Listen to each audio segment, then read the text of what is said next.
Hey, it's Stuart. I wrote a blog in May about how much do you need to retire, how much is enough. And the premise around the blog was that if you're on track, maybe you can prioritize holidays or improving your standard of living, doing those sorts of things. But also, if you know you're not on track, well, clearly you need to roll up your sleeves and invest some more. So I recently received a question by a reader that posted on our website asking, well, how do you work out if you're on track? And so what I thought I'd do today is sort of take you through that process, which is a really simple calculation, but it's really important to get the correct inputs, because rubbish in, rubbish out, of course. And you can do that using Excel, which I'm going to show you. I'm going to share my screen soon and show you how to do that. And you don't need to be an Excel whiz at all. I'll walk you through it. Okay, so how do you work out if you're on track to enjoy retirement? Well, there's a couple of key assumptions that you need to make in the calculation.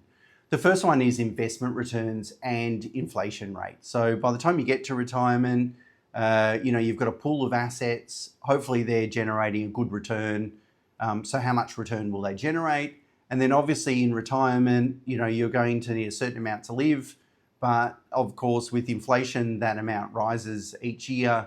And so what does that look like? So inflation's not going to eat away at your investment balance and you'll run out of money. So when you look at returns from property and share markets over the last 45 years, they're varying around 10%. Actually, a pretty consistent. Australian share market 10%, international 10%, residential property about 10%. That's growth plus net rental income, of course. So that's what we can expect over very long periods of time. But we need to provide for volatility. And the issue with volatility is distribution of returns. So that is, if I retire today and over the next 5 years returns are negative, that's going to have mathematically a big negative compounding impact on my investment portfolio. Versus if I retire tomorrow and the returns over the next 5 years are 20% per annum, I'm off to the races. I'll probably end up having more money than what I need. So we don't know what that's going to look like. And of course, returns are very unpredictable in the short run from all asset classes. So the best way to navigate that risk is just to be conservative with the return. So you're sort of providing for potential volatility, particularly in the early years of retirement. So instead of using 10%, I reckon a conservative but still realistic number is 7%. Now I would say to clients, we would hope to earn 8 to 10% on average over a long run. But when we do some numbers, let's just assume 7%. The next thing we need to think about is inflation, because we need to reduce that return number by the amount of inflation that we're going to experience. Inflation's 2.5% to 3%. We should be conservative, so let's go 3%. So the investment return number we're going to use in this calculation is 7% minus 3%, sorry. So it's 4%. That's the number we're going to use to work out, how much money we need by the time we get to retirement. The next thing we need to know is living expenses. So what's it going to cost us to live in retirement? The best number you can use is what you spend today. Now, of course, you'll be spending on different things in retirement, maybe a little bit more travel, maybe you'll have more time to yourself, so you'll be able to do some pastime activities, but there'll be some expenses that you've got now while you're working that won't persist into retirement. So in this assumption, in the question that I was asked, the person proposed $120,000 a year, which is a pretty good standard of living to sort of aim for. And so what we need to do is work out what will that number be in future value, so including inflation. Now, the person that asked me the question was age 40 and they wanted to retire at 65. So that's 25 years. So what we do is we assume 3% inflation, and if we inflate $120,000 over 25 years, that's going to be about $250,000. Okay, so now we know we need $250,000 by the time we get to age 65, which is in 25 years. And we're going to assume whatever number we have will earn 4% in terms of returns. The last two elements, input elements, is life expectancy and then residual balance. So life expectancy is obviously, as it describes, if I retire at 65, when will I die? No one really knows. Got to make an assumption. Let's go 30 years. Let's say retire at 65, die at 95. Now, of course, you want to be as conservative as possible in most of these calculations. So if you want to be conservative, maybe go 45 years or whatever, go out to 110 or whatever you want to do, but it's a number that you need to be comfortable with. The last thing is the residual value. Again, another way to build in a bit of a buffer. And the residual value is that if I retire at 65, I spend $250,000 a year. By the time I get to 95, what will my portfolio be worth? Well, you can assume zero if you like, but I would like to build in a buffer. I'll put $500,000. So that way it provides for the risk if I do live beyond 95, what does that look like? Well, if I live beyond 95, I've probably sold the family home. I'm probably in aged care, something like that. So I'll probably crystallize some money from there as well. That's something, a little bit of a plan B that you can keep in the back of your mind. And so now we know investment returns net of inflation, how many years until retirement, how much money we need each year, and what the residual value of that portfolio is.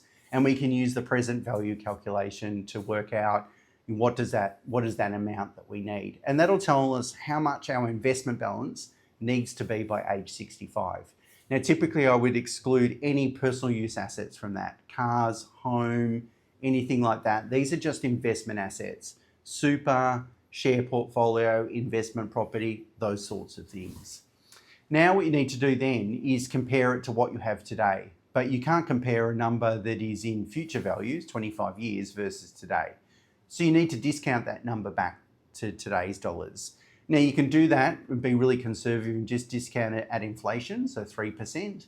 But I would argue, particularly if you have more than a decade until retirement, I would argue that you're going to earn a return between now and 65, right? It's just, the question is what that return is. So I might use, say, 5.5%, which is assuming, say, 2.5%, 3% for inflation and 2.5%, 3% for investment returns. Now, I acknowledge that's a low number, that's a conservative number, and you might want to use a different number, or you might want to use a much lower number, depending on what you want to do. But essentially what you want to do is equate that number into today's dollars, and then compare it to what your net investment balance is today. What is that worth? And or work out what it could be worth in 25 years and compare those two numbers and work out if you're on track. Or if you need to make significantly more investments over the next 25 years, or if you are on track, as I said, maybe you can have more holidays and just enjoy the process over the next 25 years. So that's the approach. Let me now share my screen and take you through the actual calculations on Excel so that you can reproduce them for your own self. Okay, so here's Excel. Now I've just laid out the inputs as I previously explained them in the video. Okay, so the first thing we need to do is work out the future value of living expenses. So if I just equal that cell and multiply it by 1.03, which is 1 plus 3% for inflation, and we know we want that figure in 25 years, so we'll just put to the power of 25, and that gives us the future value of living expenses. And then now for the present value calculation, all you do is go equal PV. Now, the first number you need to insert is the return net of inflation. And then what we need is how long, life expectancy, how long you want that amount to last for. And then the next one is the future value of living expenses. That needs to be a negative number because that's the amount we're going to take out of the portfolio.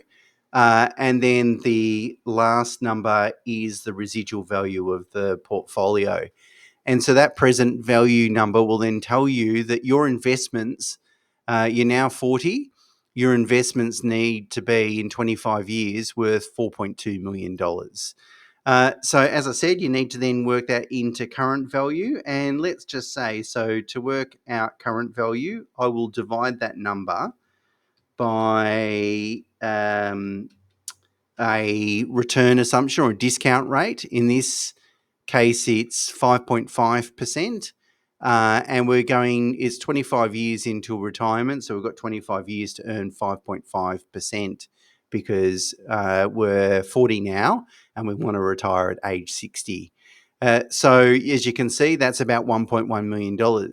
So if we currently have $1.1 million and we believe we can earn a return of 5.5%, by the time we get in 25 years, by the time we get there, we'll have 4.2. We're on track for retirement. Now, remember that $1.1 million needs to be really a net after-tax number. So it's really work out what your portfolio is worth today, less any capital gains tax and so forth, any unrealized capital gains, less any liabilities and so forth. That's your, if you sold everything and walked away with your investments, what does that number look like? Alternatively, you could future value it. So you could work out and say, well, this is my starting balance.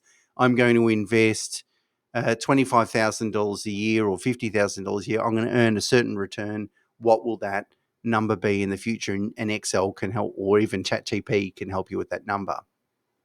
So there you go. It's really quite simple. Okay, there you go. Hopefully this video has helped you. Hopefully now you know just at a high level how to work out if you're on track and how important it is to invest over the next period of time until you aim for retirement. It's not an exact calculation, of course. It really is just a rough estimate. Of course, the best approach to get the clearest answer possible is to build a financial model, and that's what we would do in our business. But I think this gives you a good idea if you're on track, particularly if you're being conservative with the assumptions as well. And if the numbers still work, then you're definitely probably on track. So definitely, probably, whatever that sounds like. Anyway, hopefully that's worthwhile. If you've got any questions, leave a comment in the video. And of course, if you enjoy the video, please subscribe to our channel. Cheers.